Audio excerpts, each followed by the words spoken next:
තොට පිස්සුද යකෝ? මම හිතුවා මේ මොකක් හරි බඩුවක් මුට්ටව ගන්නවා වගේ. පොඩ්ඩක් ඉන්න අපිටත් කවුරු හරි ඕන. හරි. මේ ඕන දෙයක් පුළුවන්ද? පුළුවන් මුදලාලි. ඕන වැඩක් දීලා බලන්නකො මුදලාලි. තලගුලි ඉල්ලලා තලගුලි නැත්තම් තල තෙල් හරි දෙනවනේ.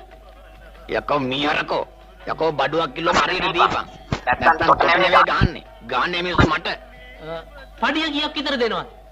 තමුසෙට 6 මාසයක් යනකම් 600 ගානේ දෙන්නම්. හරිද? ඊට පස්සේ 800 ගානේ වැඩි කරලා දෙන්න. එහෙමනම් මම යන්න. 6 මාසයකට පස්සේ එන්නම් ආ. මේ වනේ ලොකු දෙයක් කියලා හිතුවේ. තෝයිතා මං ගොනෙක් කියලා. මම මේ පොණ්ඩේ දෝ චීනෙක් නෙවෙයි යකෝ. පරාදනේ කනපලෙන්න ගහනවා. කඩ කරන්නත් පුළුවන්. මාං කඩ කරන්නත් පුළුවන්. එනවා. මොකද කලබලේ මොකද? 750ක සීනි දෙනවද? 750ක. 750ක. 750ක සීනි. මාර්ග ලියන්නේ. කටහරිනෝ.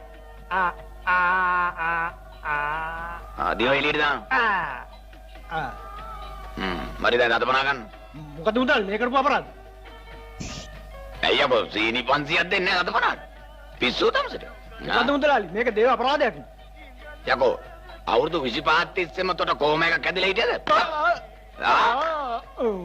තෝ දන්නේ නැත්නම් බඩුවල ගණන්? සුද්ධ කාලේ නම් ගාන ඒක තමයි. අයියෝ අවුරුදු 25 නෙවෙයි අවුරුදු 50ක මූට කොහොම එකක් ඇදලා තින්නේද? සුද්ධ කොහෙද යකෝ මේ දැන්?